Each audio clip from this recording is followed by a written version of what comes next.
Bonjour, une nouvelle de Guy de Maupassant, l'ami Patience. Sais-tu ce qu'est devenu le Rémi ? Il est capitaine au 6e dragon, et Pinson, sous-préfet, et Racollet, mort. Nous cherchions d'autres noms qui nous rappelaient des figures jeunes coiffées du képi à galons d'or. Nous avions retrouvé plus tard quelques-uns de ses camarades barbus, chauves, mariés, pères de plusieurs enfants, et ces rencontres avec ces changements nous avaient donné des frissons désagréables, nous montrant comme la vie est courte, comme tout passe, comme tout change. Mon ami demanda « Et Patience, le gros Patience ?» Je poussai une sorte de hurlement. « Oh, quant à celui-là, écoute un peu. » J'étais, voici 4 ou 5 ans, en tournée d'inspection à Limoges, attendant l'heure du dîner.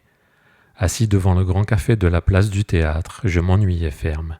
Les commerçants s'en venaient, à 2, 3 ou 4, prendre l'absinthe ou le vermouth, parlaient tout haut de leurs affaires et de celles des autres, riaient violemment ou baissaient le ton pour se communiquer des choses importantes et délicates.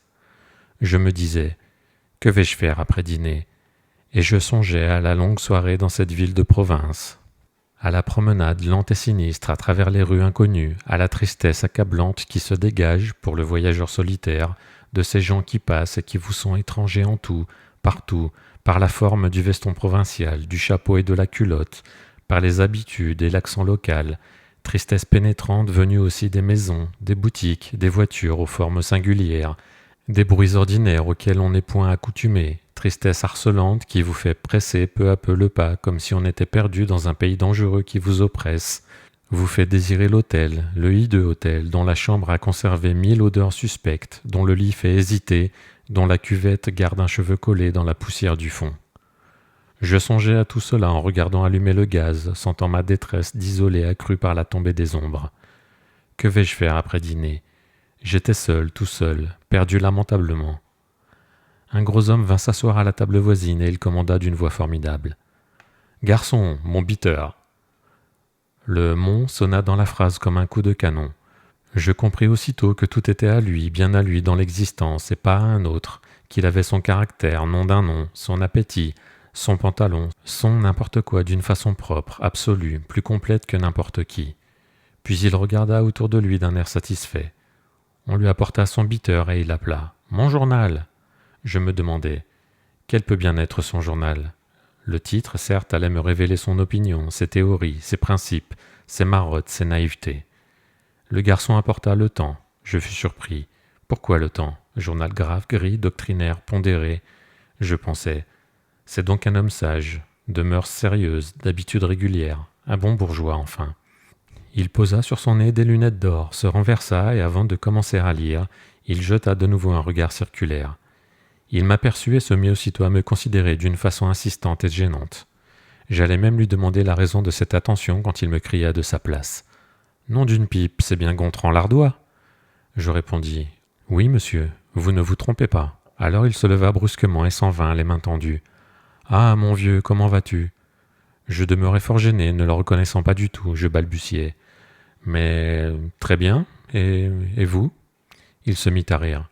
« Je parie que tu ne me reconnais pas. »« Non, pas tout à fait, il me semble, cependant... » Il me tapa sur l'épaule. « Allons, pas de blague, je suis Patience, Robert Patience, ton copain, ton camarade. » Je le reconnus, oui, Robert Patience, mon camarade de collège, c'était cela. Je serrai la main qu'il me tendait. « Et toi, tu vas bien ?»« Moi, comme un charme. » Son sourire chantait le triomphe. Il demanda « Qu'est-ce que tu viens faire ici ?» J'expliquai que j'étais inspecteur des finances en tournée. Il reprit montrant ma décoration. « Alors, tu as réussi ?» Je répondis « Oui, pas mal. Et toi ?»« Oh, moi, très bien. Qu'est-ce que tu fais ?»« Je suis dans les affaires. »« Tu gagnes de l'argent ?»« Beaucoup, je suis très riche. Mais viens donc me demander à déjeuner demain matin à midi, 17 rue du Coq qui chante. Tu verras mon installation. » Il parut hésiter une seconde, puis reprit. « Tu es toujours le bon Zig d'autrefois ?»« Mais je l'espère. »« Pas marié, n'est-ce pas ?»« Non. »« Tant mieux. Et tu aimes toujours la joie et les pommes de terre ?» Je commençais à le trouver déplorablement commun. Je répondis néanmoins. « Mais oui. Et les belles filles ?»« Ah, quant à ça, oui. » Il se mit à rire d'un bon rire satisfait. « Tant mieux, tant mieux. Te rappelles-tu notre première farce à Bordeaux, quand nous avons été souper à l'estaminet roupie ? Hein ? Quelle noce ! Je me rappelais en effet cette noce, et ce souvenir m'égaya. D'autres faits me revinrent à la mémoire, d'autres encore, nous disions. Dis donc, et cette fois où nous avons enfermé le pion dans la cave du père Latoc? Et il riait, tapait du poing sur la table, reprenait. Oui, oui, oui, et te rappelles-tu la gueule du professeur de géographie, monsieur Marin, quand nous avons fait partir un pétard dans la map-monde au moment où il pérorait sur les principaux volcans du globe? Mais brusquement je lui demandai. Et toi, es-tu marié? Il cria. Depuis 10 ans, mon cher, et j'ai 4 enfants, des mioches étonnants, mais tu les verras avec la mère. Nous parlions fort, les voisins se retournaient pour nous considérer avec étonnement. Tout à coup, mon ami regarda l'heure à sa montre, un chronomètre gros comme une citrouille, et il cria. Tonnerre, c'est embêtant, mais il faut que je te quitte. Le soir, je ne suis pas libre. Il se leva, me prit les deux mains, les secoua comme s'il voulait m'arracher les bras et prononça. À demain midi, c'est entendu. C'est entendu. Je passai la matinée à travailler chez le trésorier payeur général. Il voulait me retenir à déjeuner, mais j'annonçai que j'avais rendez-vous chez un ami. Devant sortir, il m'accompagna. Je lui demandai. Savez-vous où est la rue du Coq qui chante? Il répondit. Oui, c'est à 5 minutes d'ici. Comme je n'ai rien à faire, je vais vous conduire. Et nous nous mîmes en route. J'atteignis bientôt la rue Cherché. Elle était grande, assez belle, sur la limite de la ville et des champs. Je regardai les maisons et j'aperçus le 17. C'était une sorte d'hôtel avec un jardin derrière. La façade, ornée de fresques à la mode italienne, me parut de mauvais goût. On voyait des déesses penchant des urnes, d'autres dont un nuage cachait les beautés secrètes. 2 amours de pierre tenaient le numéro. Je dis au trésorier payeur général, « C'est ici que je vais. » Et je tendis la main pour le quitter. Il fit un geste brusque et singulier, mais ne dit rien et serra la main que je lui présentais. Je sonnai. Une bonne apparut. Je demandai, « Monsieur Patience, s'il vous plaît. » Elle répondit, « C'est ici, monsieur. C'est à lui-même que vous désirez parler? » Mais oui. Le vestibule était également orné de peintures dues au pinceau de quelque artiste du lieu. Des Paul et des Virginie s'embrassaient sous des palmiers noyés dans la lumière rose. Une lanterne orientale et hideuse pendait au plafond. Plusieurs portes étaient masquées par des tentures éclatantes. Mais ce qui me frappait surtout, c'était l'odeur. Une odeur écœurante et parfumée, rappelant la poudre de riz et la moisissure des caves. Une odeur indéfinissable dans une atmosphère lourde, accablante, comme celle des étuves où l'on pétrit des corps humains.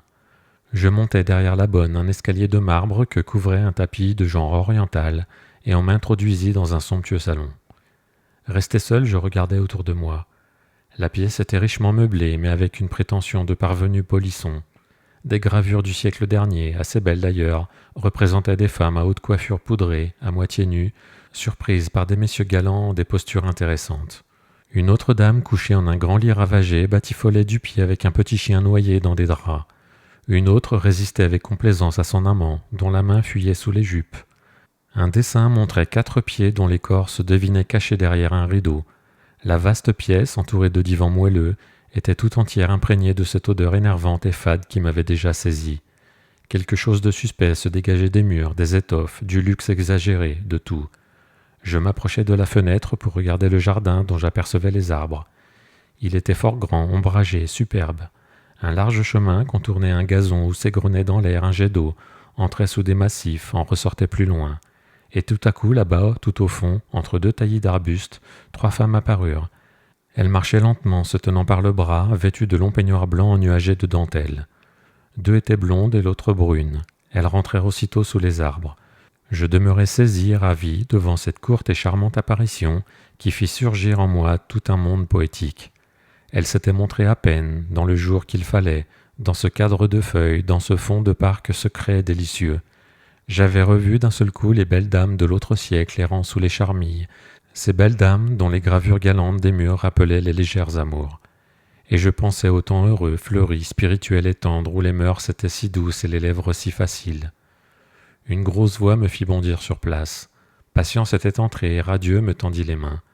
Il me regarda au fond des yeux, de l'air sournois qu'on prend pour les confidences amoureuses, et d'un geste large et circulaire, d'un geste de Napoléon, il me montra son salon somptueux, son parc, les 3 femmes qui repassaient au fond, puis d'une voix triomphante où chantait l'orgueil.